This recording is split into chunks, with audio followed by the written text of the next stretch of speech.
Some characters light up the screen with charm, others do it with chaos. But one thing sets the unforgettable ones apart: presence. The kind that makes a room go still with just a glance. This is not about strength or skill, it is about something deeper. Today, we are counting down the characters who owned every frame they were in. Welcome to the 10 movie villains with the most aura. Ivan Drago, Dolph Lundgren. Sometimes, aura has nothing to do with what you say, and everything to do with what you represent. Ivan Drago is not just a fighter. He is a walking weapon forged by an empire, a symbol of perfection, power, and control. With icy eyes and a jawline carved out of granite, Drago walks into the ring like a man who has already seen the outcome. He does not speak unless necessary, and when he does, it is short, brutal, and unforgettable. "I must break you." That line did not just define him, it defined fear. Drago's punches do not feel like choreography. They feel like impact. Every hit lands with the weight of a country behind it, and when he kills Apollo Creed mid-match, it is not just the death of a character. It is the moment we realize this man is something different. There is no rage, no passion, just raw efficiency.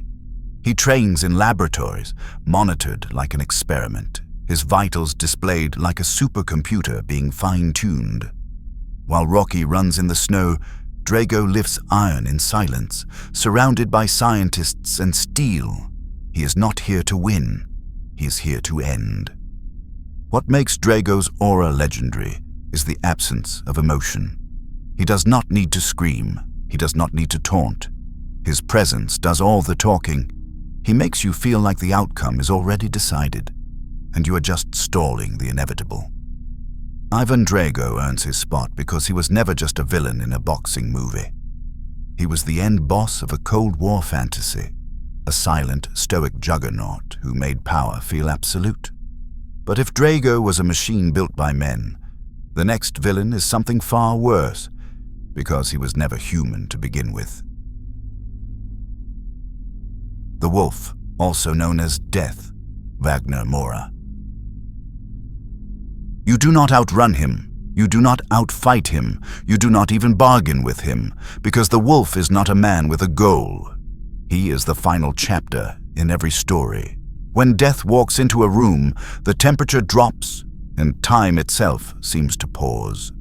In Puss in Boots, The Last Wish, Wagner Moura delivers a performance so unsettling, so precise, that it redefines what villain means in an animated film. The wolf does not yell, he does not throw tantrums, he does not lose control. He simply walks forward, and you run. His presence is pure dread, distilled into every motion. He whistles a quiet, haunting tune as he closes in. Twin sickles flash in his hands like fangs made of steel.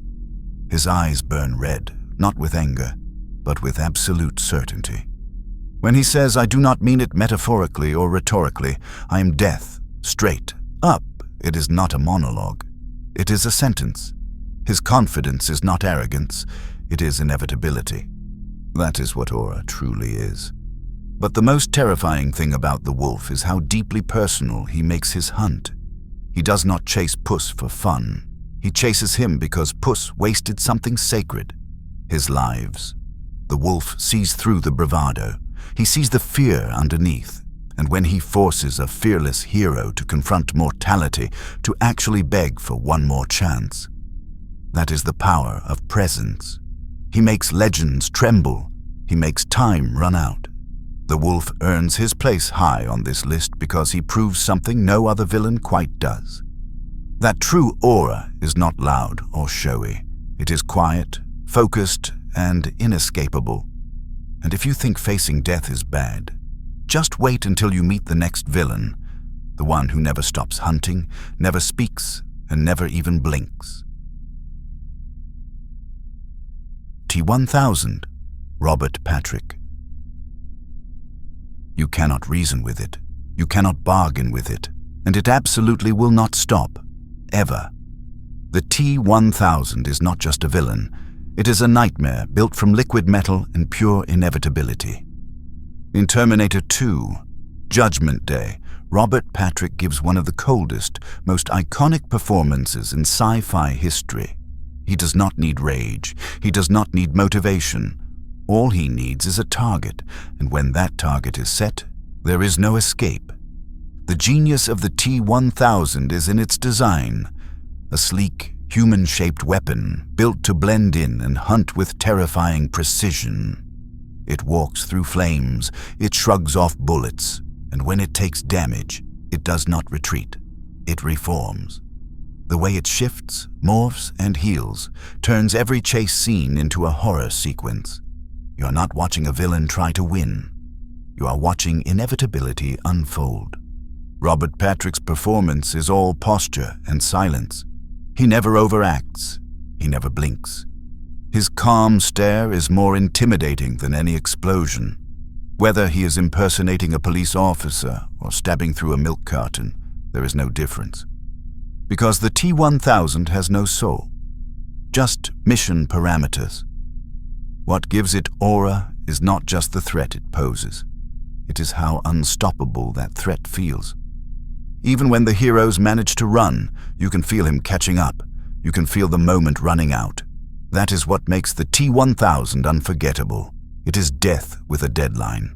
Quiet, calculated, and always closing in. But while this villain was forged from future tech and steel, the next one wields something just as dangerous: charm, deception, and the power to twist reality with a smile. Local. He is the god of mischief, but make no mistake, Loki's true power is not illusion, it is persuasion. Tom Hiddleston turned what could have been a one-note villain into one of the most compelling characters in the Marvel Cinematic Universe. Loki does not overpower his enemies. He outsmarts them, and he makes you enjoy watching him do it. That is what makes his aura so dangerous. He does not demand your attention, he earns it. From the moment he arrives in Thor, Loki walks a tightrope between menace and vulnerability. One moment, he is commanding an alien army. The next, he is begging for his father's approval. But it is all part of the act. His words are weapons, his smirks are traps, and his charm is a calculated spell cast on everyone around him, including us. But do not mistake charisma for weakness. Loki goes toe-to-toe with gods, outwits heroes, and survives situations that should have destroyed him. His illusions are not just visual tricks. They are emotional ones. He can make you believe he has changed just long enough to betray you again, and somehow we never stop rooting for him. That is real power. Loki's aura comes from unpredictability. You never know which version of him you are getting. The brother, the liar, the hero, or the sacrifice. When he stood up to Thanos, knowing it meant his death, he proved that even a trickster can be brave. Loki earns his place because he is more than a villain. He is a scene stealer, a shapeshifter, and a walking question mark. But if you think lies are powerful, wait until you meet the next villain. The one who speaks like a machine, fights like a virus, and sees humanity as the glitch in his system. Agent Smith, Hugo Weaving. He is not just a program, he is a rejection of everything human.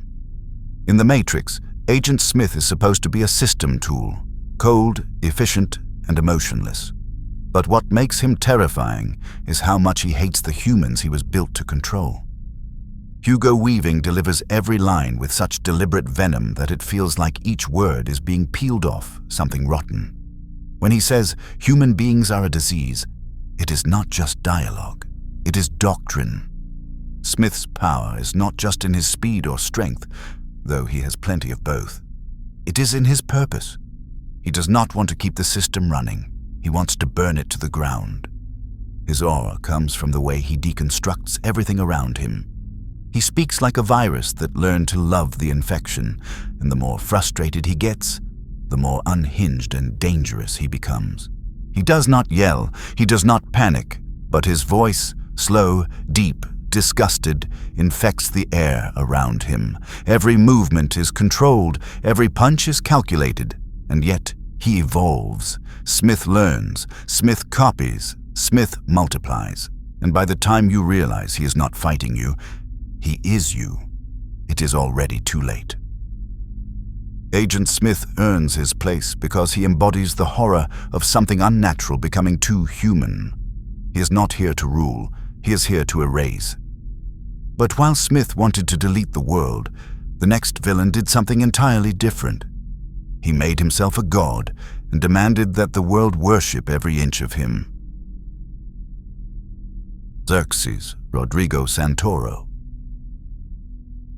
He does not walk, he glides. He does not speak, he declares. In 300, Xerxes is not portrayed as a man, he is portrayed as a god-king. Rodrigo Santoro turns a single entrance into a religious experience. Adorned in gold, towering above all others, his voice echoes like a prophecy. Xerxes does not threaten, he offers, and somehow that is even more terrifying. What gives him aura is not just the size or the spectacle. It is the way he believes everything he says. When he calls himself a divine being, it is not bluster, it is truth. In his own mind, and worse, in the minds of thousands who kneel before him. He does not need to fight. His power is psychological. He breaks you by convincing you that resistance is useless, that defiance is beneath him, and that submission is your destiny. He surrounds himself with distorted monsters, weapons forged in nightmares, and armies that follow blindly. But it is not chaos, it is order, controlled, silent, absolute. The way he tries to seduce Leonidas with power and peace reveals his true tactic: domination through seduction. Join me, and I will make you eternal. Refuse, and I will make you an example. Xerxes earns his place for redefining what domination looks like. It is not always rage and brutality. Sometimes it is a soft voice on a golden throne, whispering promises that turn warriors into worshippers. But while Xerxes built an empire on fear and illusion, the next villain did not need armies or theatrics. He snapped his fingers, and half the universe stopped breathing. Thanos. He did not want to rule, he wanted balance, and that is what made him unstoppable. Thanos is not a tyrant screaming for power. He is a philosopher with a plan. When he speaks, the universe listens. When he moves, worlds tremble. And when he snaps his fingers, half of all life turns to dust. But what gives Thanos true aura is not the Infinity Gauntlet. It is the belief that he is right. From his first appearances, Thanos operates with calm control. He never rushes. He never rages. He does not need to, because in his mind, he has already won. He explains mass genocide with the tone of a college lecture. He calls murder mercy. And the worst part, he makes you understand why he thinks that way. His logic is terrifying because it is so cold, so emotionless, so certain. He does not scream in battle. He fights with the quiet precision of a god who has done this 1,000 times. Iron Man gave everything. Thor landed the killing blow. Captain America stood alone. And still, it was not enough. Because Thanos was not a villain trying to destroy for fun. He was trying to save, in the most twisted way possible. Even when the stones are gone, he keeps fighting. Even when his plan fails, he finds a new one. Because Thanos does not fear loss. He embraces it. That is what makes him terrifying. That is what gives him presence.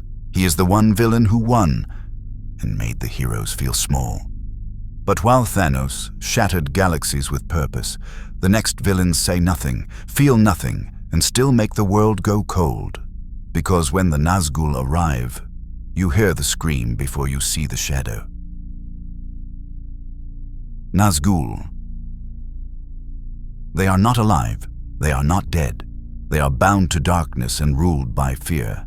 The Nazgul, also known as the Ring Wraiths, are not traditional villains. They do not monologue. They do not make demands. They arrive like a curse, sweeping across the land with swords drawn and silence screaming behind them. And yet,